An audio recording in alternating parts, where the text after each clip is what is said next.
আসসালামু আলাইকুম, সবাই কেমন আছেন? আশা করি আপনারা যে যেখান থেকে আজকে ব্লগটা দেখছেন সুস্থ আছেন, ভালো আছেন, নিরাপদে আছেন। আশা করি প্রতিদিনের মতো আজকের ব্লগটাও আপনাদের কাছে ভালো লাগবে। আমি তানিস লাইফস্টাইল ব্লগ থেকে আপনাদের অনেক অনেক স্বাগতম জানাই।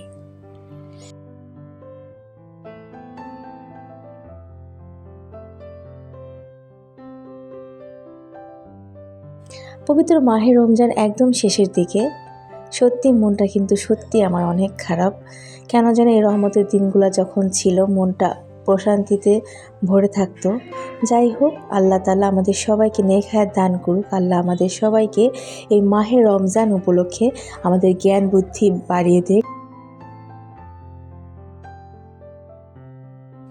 আমরা যেন পাপ কাজ থেকে দূরে থাকি, মিথ্যা থেকে দূরে থাকি, অপ্রয়োজনে কখনো কোনো কারণে যেন অপচয় না করি। আল্লাহ যেন শয়তানের ধোঁকা থেকে, নফসের ধোঁকা থেকে আমাদের সবাইকে নিরাপদে রাখে। আজকের অনেক অনেক দিন পরে আমি পোয়া মাছ রান্না করব। প্রায় কয়েক মাস আগে খেয়েছি, মনেও নেই আসলে। তো পোয়া মাছটা আমার খুব পছন্দের একটা মাছ। তো ভাবলাম আজকে একটু সেহরির জন্য পোয়া মাছ রান্না করি। আর সেই সাথে ইফতারিতে আজকে মোরগ পোলাও, সাথে তিহারি, আর হচ্ছে এখানে একটু ভাজা পোড়া করে নেব। ভাজা পোড়া বলতে ওইভাবে জাস্ট চিকেন স্টিক আর হচ্ছে চিকেন বল, তারপর হচ্ছে সসেস, এগুলাই হচ্ছে জাস্ট বাচ্চাদের জন্য করব। কেন যেন এখন কোনো ইফতারিতে আমি ভাজা পোড়া খেতে পারছি না, খুব কষ্ট হয় ইফতারিতে। আর এখানে শরবত করে নিচ্ছি, আড়ঙের কিছু জুস ছিল সেগুলো বের করে নিয়েছি, যেহেতু আজকে আমার মেয়ে রোজা। তো ওর পছন্দের সকল জুস, সকল খাবারগুলোই আমি রেডি করার ট্রাই করছি।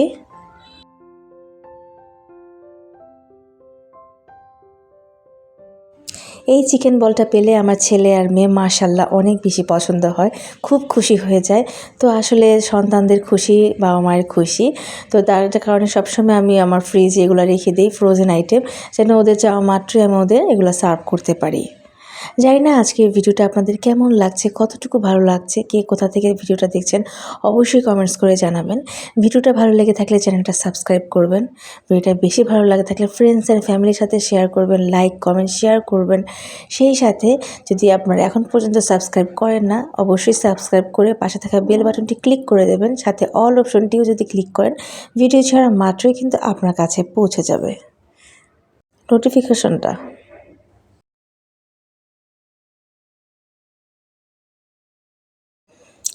এইবারের রমজানটা অনেক শান্তির গিয়েছে, অনেক রহমতের। আমার মনে হয় না আমার জ্ঞান হওয়ার পরে থেকে এত সুন্দর মাহে রমজান কখনো আমি পালন করেছি। এবং আমার ছোট্ট মেয়েটাও কিন্তু এবার করে প্রায় 8টা রোজা করেছে। ওর ইচ্ছা এবার 10টা করার, তো প্রতিবার ও 1টা 2টা করে। এবার আমার মাটার করতেও একদম কষ্ট হয়নি। তো আমি আসলে মানে অনেক মন থেকে খুশি যে এইবার রোজায় আমার মেয়ে কোরআন শরীফ নিয়েছে। সেই সাথে এবার রোজাগুলোও ও কন্টিনিউ করার ট্রাই করছে। এর থেকে একটি বড় পাওয়া মায়ের মনে হয় আর কিছুই নেই। আর এই জন্যই আসলে দেখা যায় যেদিন ও মানে রোজা রাখে, আমি মাস্ট বি ট্রাই করি ওর পছন্দের কোনো খাবার রেডি করার। সেটা হয়তো ইফতার হতে পারে, সেহরি হতে পারে, রাতের খাবার হতে পারে।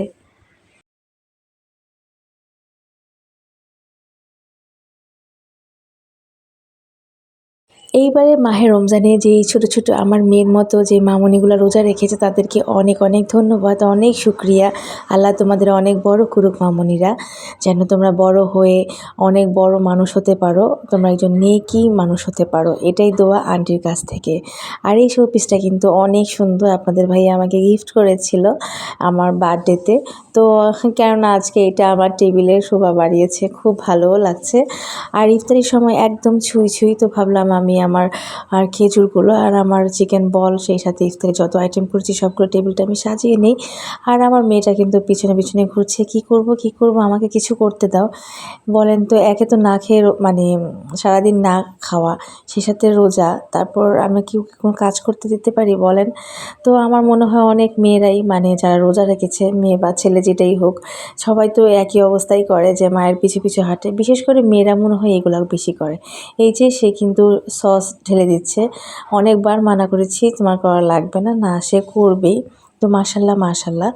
তো এখন থেকে ছোটোকাল থেকে একটু একটু করে অভ্যাস করলে হয় কি, ওই যে বড় হয়ে যে একবারে প্রেশার দেওয়া, একেবারে যে চাপ নিয়ে যাওয়া, সেটা কিন্তু আর লাগে না।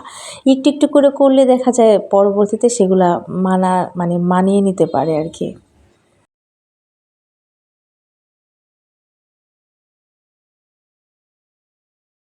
টমেটো সসটা দিয়েছি, তো ভাবলাম ধনিয়া সসটাও দিয়ে দিই। ধনিয়া সসটার সাথে চিকেন বল খেতে কিন্তু সেই লাগে। তো আজকে যেহেতু আমার ভাজা পোড়া আইটেম একদমই কম, শুধু আমরা আজকে তেহারি আর মোরগ পোলাওটা খাবো। তো দেখা গিয়েছে যে আমার এখন যেন কেন চিকেনের আইটেম কোনো ওইভাবে ভালো লাগে না, তবে চিকেন বলটা খুব ভালো লাগে। তো আমার মেয়েকে চিকেন মোরগ পোলাওটাই দিব, আর হচ্ছে এখানে আমি একটু তেহারি খাবো, আর এখানে একটু শসা সাজিয়ে নিচ্ছি।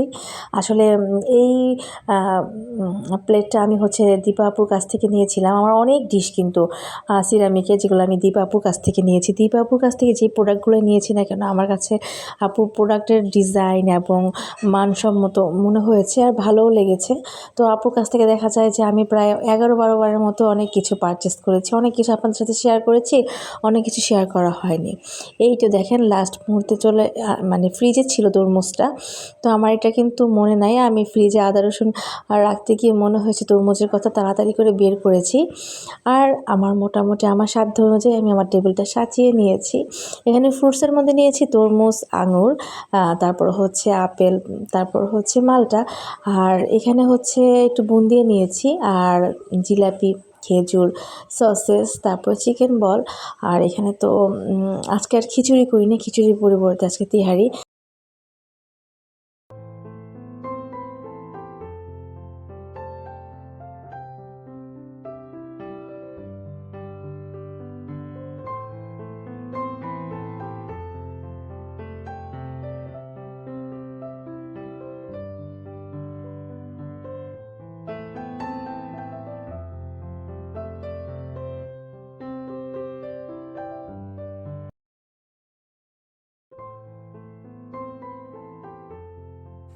আল্লাহ যেন আমাদের মাহে রমজান উপলক্ষে সবাইকে ভালো থাকার তৌফিক দান করে, সুস্থ থাকার তৌফিক দান করে, সবার সুস্বাস্থ্য কামনা করে আজকের ভিডিওটা এখানেই শেষ করছি। আপনারা সবাই ভালো থাকবেন, সুস্থ থাকবেন, আমাদের জন্য দোয়া করবেন। যে যেখান থেকে আজকে এই ব্লগটা দেখছেন, আল্লাহ যেন সবার মনের আশা পূরণ করে দেয়। আল্লাহ হাফেজ, আসসালামু আলাইকুম।